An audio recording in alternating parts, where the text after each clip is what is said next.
Stanley Hillis was born in 1946 in Rotterdam, Netherlands. He grew up in a working-class family where money was always tight. As a young boy, Stanley was intelligent but restless. He never liked rules, whether in school or at home. This stubborn attitude would later push him into a life of crime. While other kids played football or did homework, young Stanley preferred taking risks. He was caught several times stealing bicycles, breaking into shops, and fighting on the streets. By his teenage years, he was already known by local police as a troublemaker. At just 18, Hillis was introduced to a group of older criminals. They were involved in small robberies and smuggling.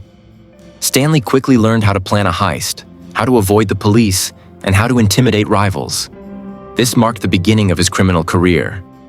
The first time Stanley Hillis made real money was from a successful burglary. Overnight, he earned more cash than his father did in months. The thrill of fast money and the respect he gained on the streets made him hungry for bigger crimes. By the late 1960s, Hillis was no longer a small thief.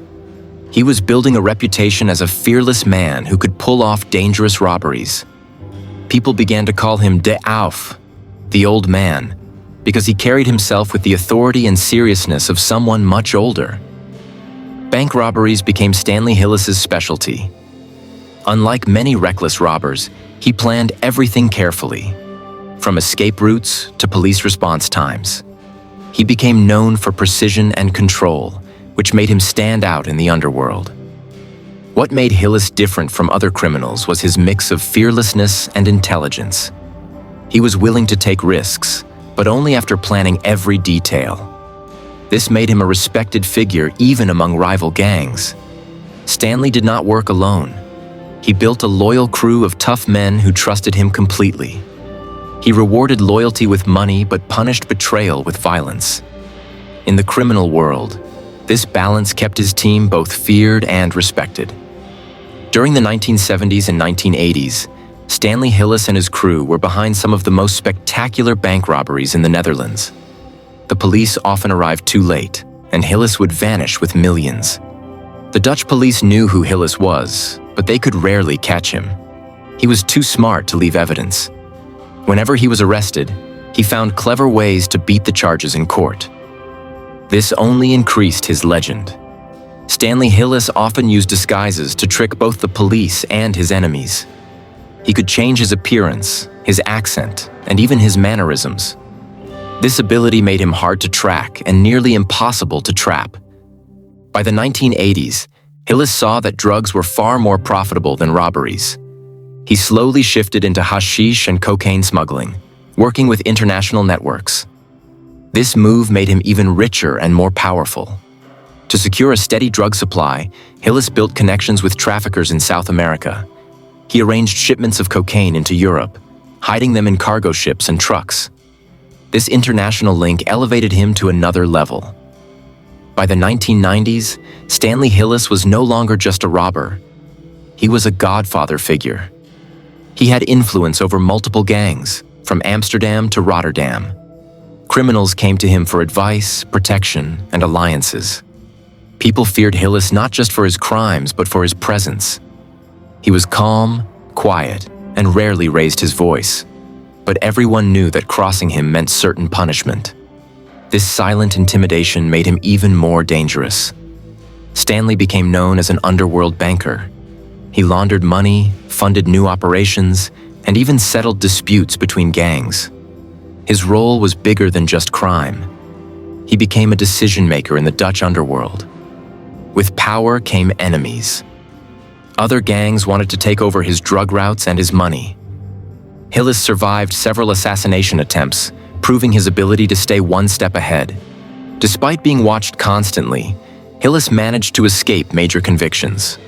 Prosecutors often complained that witnesses were too scared to testify against him. His reputation worked like a shield. Interestingly, Stanley Hillis tried to live a double life. To neighbors, he appeared calm and ordinary, often seen gardening or walking quietly. But behind the scenes, he was running one of the largest criminal networks in Dutch history. Many younger criminals admired Hillis and looked to him for guidance. He became a mentor figure, teaching them discipline and strategy. For this reason, even rival gangs sometimes respected him. Hillis had complicated ties with figures like Willem Holleder and John Miramet.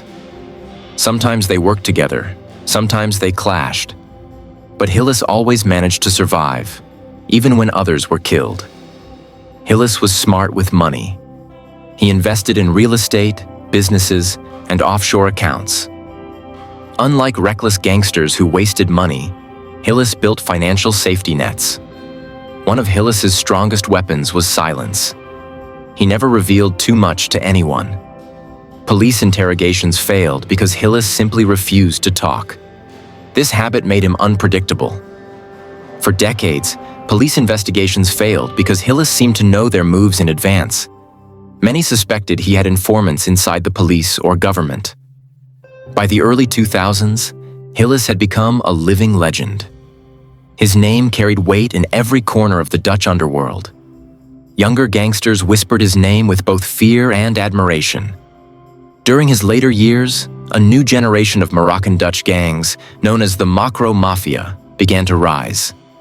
Hillis tried to maintain influence, but the new wave of violent younger criminals created challenges. Unlike the chaotic young criminals, Hillis lived by discipline. He avoided drugs, controlled his emotions, and focused only on power and money. This made him stand out from the new generation. In the 2000s, Dutch police increased their efforts against the underworld. Surveillance on Hillis grew stronger. But even with cameras and wiretaps, he remained a hard man to catch. By 2010, Hillis was in his 60s, but he was still active in the criminal world. Many thought he would retire peacefully, but Hillis remained deeply involved in drug networks. Hillis's reputation as untouchable made him both respected and targeted. Rivals plotted against him, knowing that if they could eliminate Hillis, they would control more of the underworld. On February 21, 2011, Stanley Hillis was sitting in his car in Amsterdam when gunmen opened fire. He was shot multiple times in broad daylight, ending the life of one of the Netherlands' most feared gangsters. The murder shocked the nation. If someone as powerful as Hillis could be killed, then no one in the underworld was safe. His death marked the end of an era and the beginning of more chaotic underworld wars. For years, police had failed to convict him. Some investigators admitted they were relieved he was gone, while others worried that his absence would create a violent power vacuum. Some gangsters mourned him, while others celebrated. Hillis's death created confusion, as smaller gangs scrambled to fill the gap he left behind. Stanley Hillis had spent over 40 years in crime. From small-time robberies to becoming a godfather, his career showed how patience, intelligence, and fear could turn a man into a legend. Even after his death, Hillis's name continued to carry weight. Younger criminals still studied his methods, seeing him as an example of discipline and survival. With Hillis gone, the Macro Mafia rose to full power. They were more violent, less disciplined, and far more reckless than Hillis ever was. His death symbolized the end of the old guard. Stanley Hillis showed that crime can bring money and power, but also betrayal and death. His story became a warning. No matter how smart or strong you are, crime rarely ends well. The nickname de Ouwe stuck with him until the end. He was seen as the old master of crime, respected even by his enemies. It was a title that no one else could claim. Stanley Hillis's life was a mixture of brilliance and brutality. He outsmarted police, built empires, and lived like a king in the shadows.